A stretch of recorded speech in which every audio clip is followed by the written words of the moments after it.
Cricket ಜಗತ್ತಿನ interesting ಸುದ್ದಿಗಳನ್ನು quick ಆಗಿ ಹೇಳ್ತೇನೆ ಕ್ರಿಕೆಟ್ ರೌಂಡ್ ಅಪ್ ನಲ್ಲಿ. ನಾನು ಶಾಂತ. ನೀವು ಸುದ್ದಿಯಾನದ ಸಬ್ಸ್ಕ್ರೈಬರ್ ಆಗೋದಕ್ಕೆ ಮರಿಬೇಡಿ. 2025ರ T20 ಏಷ್ಯಾ ಕಪ್ಗೆ ಶುಭ್ಮನ್ ಗಿಲ್ ಅವರನ್ನ ತಂಡದ ಉಪನಾಯಕನನ್ನಾಗಿ ನೇಮಕ ಮಾಡುವಂತ ಸಾಧ್ಯತೆ ಇದೆ. T20ಗೆ ಅಕ್ಷರ್ ಪಟೇಲ್ ಈಗ ಉಪನಾಯಕನಾಗಿದ್ರು. ಇದೀಗ ಹೊಸ ಬದಲಾವಣೆಯಾಗುವಂತ ಸಾಧ್ಯತೆ ಇದ್ದು, ಗಿಲ್ T20 ಟೂರ್ನಮೆಂಟ್ಗೆ ಭಾರತ ತಂಡದ ಉಪನಾಯಕನನ್ನಾಗಿ ನೇಮಕ ಮಾಡುವಂತ ಚಿಂತನೆ ನಡೆದಿದೆ. ಇಂಗ್ಲೆಂಡ್ ವಿರುದ್ಧದ 5 ಟೆಸ್ಟ್ ಪಂದ್ಯಗಳ ಸರಣಿಯಲ್ಲಿ ಭಾರತವನ್ನ ಯಶಸ್ವಿಯಾಗಿ ಮುನ್ನಡೆಸಿದ ಗಿಲ್ ತಮ್ಮ ನಾಯಕತ್ವದ ಕೌಶಲ್ಯವನ್ನ ಪ್ರೂವ್ ಮಾಡಿದ್ರು. ಟೀಂ ಇಂಡಿಯಾ ಟೆಸ್ಟ್ ತಂಡದ ಕ್ಯಾಪ್ಟನ್ ಆಗಿರುವಂತಹ ಶುಭ್ಮನ್ ಗಿಲ್ ತಮ್ಮ ಜೆರ್ಸಿ ಮೂಲಕ ಹೊಸ ದಾಖಲೆ ಬರೆದಿದ್ದಾರೆ. ಭಾರತ ಮತ್ತು ಇಂಗ್ಲೆಂಡ್ ನಡುವಿನ ಲಾರ್ಡ್ಸ್ ಟೆಸ್ಟ್ನಲ್ಲಿ ಧರಿಸಿದ್ದ ಗಿಲ್ ಜೆರ್ಸಿ ಬರೋಬ್ಬರಿ 5.41 ಲಕ್ಷ ರೂಪಾಯಿಗೆ ಹರಾಜಾಗಿದೆ. ರೆಡ್ ಫಾರ್ ರುತ್ ಚಾರಿಟಿಗಾಗಿ ಎರಡೂ ತಂಡಗಳ ಆಟಗಾರರು ಸಹಿ ಮಾಡಿದಂತ ಜೆರ್ಸಿ, ಕ್ಯಾಪ್, ಬ್ಯಾಟ್, ಫೋಟೋ ಸೇರಿದಂತೆ ಹಲವು ವಸ್ತುಗಳನ್ನು ಹರಾಜಿಗೆ ಇಡಲಾಗಿತ್ತು. ಇದರಲ್ಲಿ ಗಿಲ್ ಜೆರ್ಸಿ ಅತ್ಯಂತ ದುಬಾರಿ ಮೊತ್ತಕ್ಕೆ ಸೇಲ್ ಆಗಿದೆ. ಜಸ್ಪ್ರೀತ್ ಬುಮ್ರಾ, ರವೀಂದ್ರ ಜಡೇಜಾ ಅವರ ಜೆರ್ಸಿಗಳು ತಲಾ 4.94 ಲಕ್ಷ ರೂಪಾಯಿಗೆ ಮಾರಾಟವಾಗಿವೆ. ಆರ್ಸಿಬಿ ಕ್ಯಾಪ್ಟನ್ ರಜತ್ ಪಾಟಿದಾರ್ ಅವರ ಸಣ್ಣ ಎಡವಟ್ಟಿನಿಂದಾಗಿ ದಿನಸಿ ಅಂಗಡಿ ಯುವಕನಿಗೆ ಸ್ಟಾರ್ ಕ್ರಿಕೆಟರ್ಸ್ ಕರೆ ಮಾಡಿದ್ದಾರೆ. ಛತ್ತೀಸ್ಗಢದ ಮನೀಶ್ ಎಂಬಾತ ಹೊಸ ಸಿಮ್ ಕಾರ್ಡ್ ಅನ್ನ ಖರೀದಿ ಮಾಡಿದ್ರು. ಈ ನಂಬರ್ ಆಕ್ಟಿವೇಟ್ ಆಗ್ತಾ ಇದ್ದಂತೆ ವಿರಾಟ್ ಕೊಹ್ಲಿ, AB ಡಿವಿಲಿಯರ್ ಸೇರಿದಂತೆ ಒಂದಷ್ಟು ಮಂದಿ ಯುವಕನಿಗೆ ಕಾಲ್ ಮಾಡಿದ್ದಾರೆ. ಆಗಿದ್ದೇನೆಂದ್ರೆ, ಇದಕ್ಕೂ ಮುನ್ನ ಈ ನಂಬರ್ ಅನ್ನ ರಜತ್ ಪಾಟಿದಾರ್ ಬಳಕೆ ಮಾಡ್ತಾ ಇದ್ರು.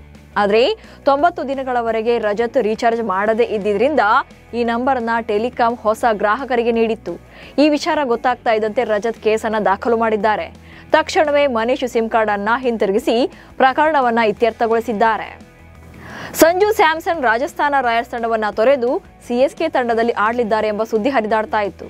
ಇದೀಗ ಈ ಎಲ್ಲಾ ಚರ್ಚೆಗಳಿಗೂ ಕೂಡ ಬ್ರೇಕ್ ಬಿದ್ದಿದೆ. ರವಿಚಂದ್ರನ್ ಅಶ್ವಿನ್ ಅವರ ಯೂಟ್ಯೂಬ್ ಚಾನೆಲ್ನಲ್ಲಿ ಮಾತನಾಡಿರುವಂತಹ ಸಂಜು ಸ್ಯಾಮ್ಸನ್, ರಾಜಸ್ಥಾನ ರಾಯಲ್ಸ್ ನನಗೆ ಜಗತ್ತೇ ಆಗಿದೆ. ಇಂಥ ಫ್ರಾಂಚೈಸಿಯಲ್ಲಿರುವುದು ನನ್ನ ಅದೃಷ್ಟ. RR ಜೊತೆಗಿನ ನನ್ನ ಪಯಣ ಅದ್ಭುತವಾಗಿದೆ ಎನ್ನೋ ಮೂಲಕ ಎಲ್ಲಾ ವದಂತಿಗಳಿಗೆ ತೆರೆ ಎಳೆದಿದ್ದಾರೆ. ಸೌತ್ ಆಫ್ರಿಕಾ ವಿರುದ್ಧದ ಮೊದಲ T20 ಪಂದ್ಯದಲ್ಲಿ ಆಸ್ಟ್ರೇಲಿಯಾ ಪರ ಟೀಮ್ ಡೇವಿಡ್ ಸಿಲ್ವರ್ದ ಬ್ಯಾಟಿಂಗ್ ಮಾಡಿದ್ದಾರೆ. ಡಾರ್ವಿನ್ನ ಮರಾರಾ ಸ್ಟೇಡಿಯಂನಲ್ಲಿ ನಡೆದ ಈ ಪಂದ್ಯದಲ್ಲಿ ಮೊದಲು ಬ್ಯಾಟ್ ಮಾಡಿದಂತ ಆಸ್ಟ್ರೇಲಿಯಾ ತಂಡ 30 ರನ್ಗಳಿಗೆ 3 ವಿಕೆಟ್ಗಳನ್ನು ಕಳ್ಕೊಂಡು ಸಂಕಷ್ಟಕ್ಕೆ ಸಿಲುಕಿತ್ತು. ಈ ಟೈಮಲ್ಲಿ ಕಣಕ್ಕಿಳಿದ ಟೀಮ್ ಡೇವಿಡ್ ಭರ್ಜರಿ ಬ್ಯಾಟಿಂಗ್ ಪ್ರದರ್ಶನ ಮಾಡಿದ್ರು. 52 ಎಸೆತಗಳಲ್ಲಿ 8 ಭರ್ಜರಿ ಸಿಕ್ಸ್ಗಳೊಂದಿಗೆ 83 ರನ್ಗಳನ್ನು ಕಲೆ ಹಾಕಿದ್ರು. ಅದರಲ್ಲೂ ಒಂದು ಸಿಕ್ಸರ್ ಅಂತೂ 109 ಮೀಟರ್ ದೂರಕ್ಕೆ ತಲುಪಿತ್ತು. ಇನ್ನು ಟೀಮ್ ಡೇವಿಡ್ IPLನಲ್ಲಿ RCB ಪರ ಕಳೆದ ಸೀಸನ್ ಅಲ್ಲೂ ಕೂಡ ಸ್ಫೋಟಕ ಇನ್ನಿಂಗ್ಸ್ ಆಡಿದ್ರು. ಇನ್ನು ಸೌತ್ ಆಫ್ರಿಕಾ ವಿರುದ್ಧದ ಮೊದಲ T20 ಪಂದ್ಯದಲ್ಲಿ ಆಸ್ಟ್ರೇಲಿಯಾ ಆಟಗಾರ ಗ್ಲೆನ್ ಮ್ಯಾಕ್ಸ್ವೆಲ್ ಹಿಡಿದಂತ ಕ್ಯಾಚ್ ಕೂಡ ಸಿಕ್ಕಾಪಟ್ಟೆ ವೈರಲ್ ಆಗಿದೆ. ಕೊನೆಯ ಓವರ್ನಲ್ಲಿ ಗೆಲ್ಲೋಕೆ ಸೌತ್ ಆಫ್ರಿಕಾ ತಂಡಕ್ಕೆ 21 ರನ್ಗಳ ಅಗತ್ಯ ಇತ್ತು. ಈ ವೇಳೆ ಬ್ಯಾಟಿಂಗ್ನಲ್ಲಿದ್ದಂತ ರಿಕಲ್ಟನ್ 20ನೇ ಓವರ್ನ 2ನೇ ಎಸೆತದಲ್ಲಿ ಲಾಂಗ್ ಅನ್ನತ್ತ ಬಾರಿಸಿದ್ರು. ಚೆಂಡು ಇನ್ನೇನು ಬೌಂಡ್ರಿ ಲೈನ್ ದಾಟಿದೆ ಅನ್ನುವಷ್ಟರಲ್ಲಿ ಗಾಳಿಯಲ್ಲಿ ಜಿಗಿದು ಮ್ಯಾಕ್ಸ್ವೆಲ್ ಚೆಂಡನ್ನ ತಡೆದ್ರು. ಹಾಗೆ ಅಷ್ಟೇ ಸ್ಪೀಡ್ ಆಗಿ ಬೌಂಡ್ರಿ ಲೈನ್ ಒಳಗೆ ಬಂದು ಕ್ಯಾಚ್ ಅನ್ನ ಫಿನಿಶ್ ಮಾಡಿದ್ರು. ಈ ಅದ್ಭುತ ಕ್ಯಾಚ್ ವಿಡಿಯೋ ಈಗ ಸಿಕ್ಕಾಪಟ್ಟೆ ವೈರಲ್ ಆಗ್ತಾ ಇದೆ. ಟೀಮ್ ಇಂಡಿಯಾದ ಸ್ಟಾರ್ ಬ್ಯಾಟರ್ ರೋಹಿತ್ ಶರ್ಮಾ ಸದ್ಯ ಫ್ಯಾಮಿಲಿ ಜೊತೆ ಟೈಮ್ ಸ್ಪೆಂಡ್ ಮಾಡ್ತಿದ್ದಾರೆ. ಇದರ ನಡುವೆ ರೋಹಿತ್ ಶರ್ಮಾ ಹೊಸ ಲ್ಯಾಂಬೋರ್ಗಿನಿ ಕಾರನ್ನ ಖರೀದಿ ಮಾಡಿದ್ದಾರೆ. ಕೇಸರಿ ಬಣ್ಣದ ಲ್ಯಾಂಬೋರ್ಗಿನಿ ಹೊಸ ಕಾರಿನ ಸಂಖ್ಯೆ 3015 ಆಗಿದೆ. ಈ ಹೊಸ ಕಾರಿನ ಎಕ್ಸ್ ಶೋರೂಮ್ ಬೆಲೆ ಸುಮಾರು 4.57 ಕೋಟಿ ರೂಪಾಯಿ ಆಗಿದೆ. ಅಷ್ಟೆಲ್ಲ ರೋಹಿತ್ ಶರ್ಮಾ ಅವರಿಗೆ ಐಷಾರಾಮಿ ಕಾರ್ಗಳ ಕ್ರೇಜ್ ಇದೆ. ಇವರ ಮನೆಯಲ್ಲಿ ಈಗಾಗಲೇ ಬ್ಲೂ ಕಲರ್ ಲ್ಯಾಂಬೋರ್ಗಿನಿ ಕಾರ್ ಇದೆ. ಈ ಕಾರ್ ಸಂಖ್ಯೆ 0264 ಆಗಿದೆ. 4ನೇ ಆವೃತ್ತಿಯ ಮಹಾರಾಜ ಟ್ರೋಫಿ T20 ಲೀಗ್ ಮೈಸೂರಿನ ಶ್ರೀಕಂಠದತ್ತ ನರಸಿಂಹರಾಜ ಒಡೆಯರ್ ಅವರ ಕ್ರಿಕೆಟ್ ಕ್ರೀಡಾಂಗಣದಲ್ಲಿ ಇಂದಿನಿಂದ ಆರಂಭವಾಗಿದೆ. ಮೊದಲ ದಿನವೇ 2 ಪಂದ್ಯಗಳು ನಡೆಯಲಿದ್ದು, ಆರಂಭಿಕ ಪಂದ್ಯದಲ್ಲಿ ಗುಲ್ಬರ್ಗಾ ಮಿಸ್ಟಿಕ್ಸ್ ತಂಡ ಮಂಗಳೂರು ಡ್ರ್ಯಾಗನ್ಸ್ ತಂಡವನ್ನು ಎದುರಿಸಲಿದೆ. ಹಾಗೆ ದಿನದ 2ನೇ ಪಂದ್ಯದಲ್ಲಿ ಹಾಲಿ ಚಾಂಪಿಯನ್ ಆಗಿರುವಂತಹ ಮೈಸೂರು ವಾರಿಯರ್ಸ್ ತಂಡ ಬೆಂಗಳೂರು ಬ್ಲಾಸ್ಟರ್ಸ್ ತಂಡವನ್ನು ಎದುರಿಸಲಿದೆ.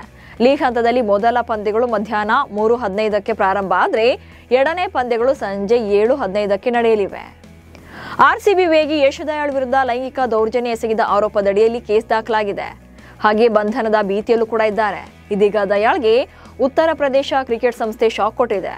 August 17ರಿಂದ ಪ್ರಾರಂಭವಾಗುವಂತ 2025ರ Uttar Pradesh T20 league ಆವೃತ್ತಿಯಲ್ಲಿ ಪಾಲ್ಗೊಳ್ಳುವುದನ್ನು ನಿಷೇಧ ಮಾಡಿದೆ. ಭಾರತದ ಫೇಮಸ್ ಫುಡ್ ಬ್ರ್ಯಾಂಡ್ನಲ್ಲಿ ಒಂದಾಗಿರುವಂತಹ ಹೌಸ್ ಆಫ್ ಬಿರಿಯಾನಿ ಬಿಸ್ನೆಸ್ಗೆ ಮಹೇಂದ್ರ ಸಿಂಗ್ ಧೋನಿ ಹೂಡಿಕೆ ಮಾಡೋಕೆ ಮುಂದಾಗಿದ್ದಾರೆ. ಭಾರತದಾದ್ಯಂತ ಅನೇಕ ನಗರಗಳಲ್ಲಿ house of biryani hotel and ರೆಸ್ಟೋರೆಂಟ್ಗಳಿವೆ.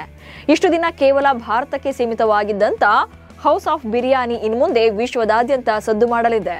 Australia, Japan, England, north America ಸೇರಿದಂತೆ ಇನ್ನಿತರ ದೇಶಗಳಲ್ಲಿ ಹೌಸ್ ಆಫ್ ಬಿರಿಯಾನಿ ಕಿಚನ್ ಆರಂಭ ಮಾಡೋಕೆ ಮುಂದಾಗಿದ್ದಾರೆ.